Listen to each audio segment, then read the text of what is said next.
NIMS, welcome to Risk Free Real Estate. This is Vijay Bhaskar Reddy from Hyderabad. West Hyderabad in specific Mumbai highway ఈ లొకేషన్లో ఈ మధ్యకాలంలో మనం ఫ్రీక్వెంట్గా వింటున్న ఒక వర్డ్, ఒక industrial corridor, that is something NIMS, national investment and manufacturing zone. అసలు బేసిక్ బ్యాక్గ్రౌండ్ ఏంటి ఈ నిమ్స్కు? నిమ్స్ రావడం వల్ల మనకు ఎలాంటి ఉపయోగం ఉంటుంది? As a part of make in India mission, so దీంట్లో భాగంగా ఈ నిమ్స్ అన్న యాక్టివిటీ అన్నది ఈరోజు అక్రాస్ ద కంట్రీ చాలా యాక్టివ్గా ఉండడం జరుగుతుంది. ఓవరాల్ ఇండియాలో 16 నిమ్స్ అన్నవి ప్రపోజల్లో ఉన్నవి. అందులో సుమారుగా 12 నిమ్స్ అన్నవి ఎగ్జిక్యూట్ అయ్యాయి. ఇక దిస్ ఇస్ 13th వన్ అని చెప్పేసి అనుకోవచ్చు. So make in India vision కనుక మనం అబ్జర్వ్ చేస్తే ఏంటంటే, అంటే బిఫోర్ కోవిడ్ టైం 2018-19 వరకు మన కంట్రీ యొక్క జీడిపిలో మ్యానుఫ్యాక్చరింగ్ ఇండస్ట్రీ యొక్క కాంట్రిబ్యూషన్ అన్నది సుమారుగా 16% ఉంది. ఇప్పుడు ప్రస్తుతం ఉన్న ప్రభుత్వం ఏంటంటే దాన్ని 25%, అంటే సుమారుగా 9% పెంచడానికి ఓవరాల్గా ఇలాంటి మ్యానుఫ్యాక్చరింగ్ హబ్స్కు, మ్యానుఫ్యాక్చరింగ్ కారిడార్స్కు అన్నవి పెద్ద మొత్తంలో ఎంకరేజ్మెంట్ అన్నది చేస్తున్నాయి. So it is a part of nation mission as well as the state also అని చెప్పొచ్చు. సో మరి హైదరాబాద్ దగ్గరలో ఉన్న నిమ్స్ అంటే it is very close to Zaheerabad which comes under Sangareddy district. ఒకప్పుడు మెదక్ డిస్ట్రిక్ట్లో పార్ట్ అయి ఉన్న జహీరాబాద్, సంగారెడ్డి. సో వాటికి దగ్గరలో ఎస్టాబ్లిష్ అవుతున్న ఈ నిమ్స్ యొక్క డీటెయిల్స్ ఎలా ఉన్నాయంటే, ఈ కారిడార్ను టోటల్ ప్రపోజల్ ల్యాండ్ ఈజ్ 12,635 ఎకర్స్గా ఉంది. ఎల్ఎన్టీ సంస్థ రీసెంట్గా అంటే 2018-19 ఇయర్లో చేసిన స్టడీ బేస్గా few details I'm sharing on screen. You can definitely it will help. Let me try to support this. So proposal land usage టోటల్గా వచ్చేసి 8 జోన్స్గా డివైడ్ చేయడం జరిగింది. ఈ 8 జోన్స్గా కలుపుకొని టోటల్ ల్యాండ్ ఆఫ్ నిమ్స్ వచ్చేసి 12,635 ఎకరాలు, 12,635 ఎకర్స్. అందులో the main contribution for industrial zone 50.9% అన్నది టోటల్గా ప్రపోజ్డ్ అలాట్మెంట్ అనమాట. So it closely comes to 6,435 acres.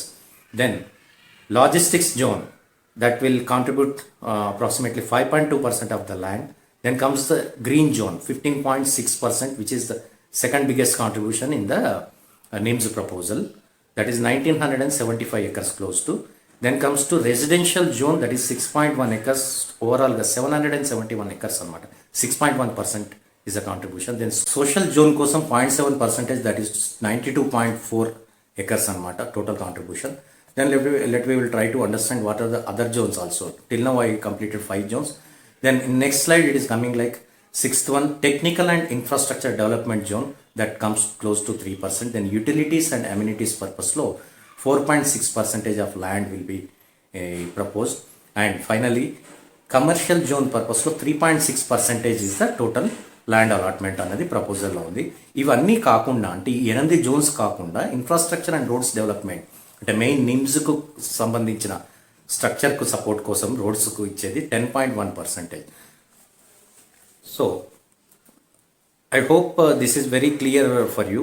అంటే ఓవరాల్గా అవుట్ ఆఫ్ 12,635 ఎకర్స్ను ప్రపోజ్డ్గా ఇచ్చిన రేషియో ఏంటో నేను ఇప్పుడు మీకు percentage wise as well as acres wise మీరు నా డిస్ప్లేలో చూశారు. అయితే మరి ఇందులో వచ్చే ఇండస్ట్రీస్ ఏంటి, ప్రపోజ్డ్ ఇండస్ట్రీస్ ఏంటి? Let we will try to understand. Here is a small slide for you. So industries, as I told, 50.9% is the total contribution for the industries. అంటే ఇందులో వచ్చేసి 6,435 ఎకరాలు సుమారుగా ఉంటుంది. ఈ 7 types ఆఫ్ ఇండస్ట్రీస్లో ఫస్ట్ వన్ వచ్చేసి ఆటోమొబైల్ ఇండస్ట్రీ. ఆటోమొబైల్ ఇండస్ట్రీకి 21.5% ఈజ్ ద ఓవరాల్ ల్యాండ్ అన్నది అలాట్ చేయడం జరుగుతుంది. సో ఈ పర్సంటేజ్ ఏంటంటే out of 50.9%. Don't calculate in the total percentage. Then electric equipment కోసం ఉపయోగించే land contribution 2.5%, that closely comes to 311 acres. Then transport equipment manufacturing పర్పస్లో 1.3%. Then food processing unit 11.2%. ఓవరాల్గా out of 7 types of ఇండస్ట్రీస్లో automobile and food processing unit ఈ రెండిటికి highest అంటే సింహభాగం అని చెప్పొచ్చు. ఇంకా మిషనరీ మ్యానుఫ్యాక్చరింగ్ గురించి అంటే అదర్ డిపెండెంట్ మిషనరీస్ మ్యానుఫ్యాక్చరింగ్ కోసం 4% of the land. Then metal related manufacturing సంబంధించింది 6.8%, దెన్ నాన్ మెటాలిక్ మెటీరియల్ 3.8%గా కాంట్రిబ్యూషన్ ఉంది. Here is few more details in another slide you can see.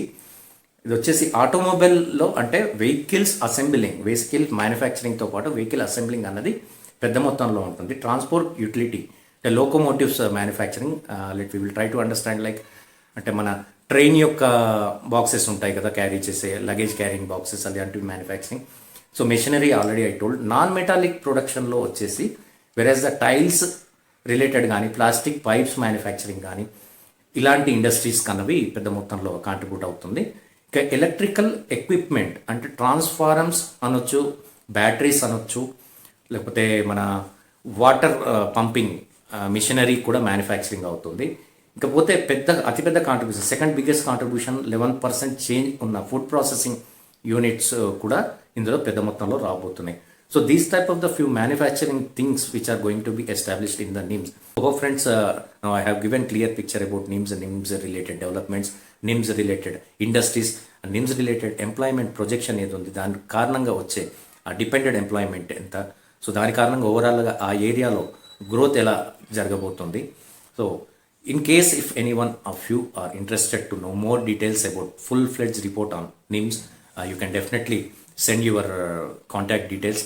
Here I am going to అంటే నా డిస్క్రిప్షన్లో మీకు Google form కూడా add చేయడం జరుగుతుంది. There you can definitely link up your details. So if at all you want any advice for the investment in that zone, especially on plots related investment, you can definitely openly contact us. Thank you very much. And before I signing off, let me request once again, please do subscribe Risk Free Real Estate, and also please do keep on sharing and supporting my videos. Thank you very much.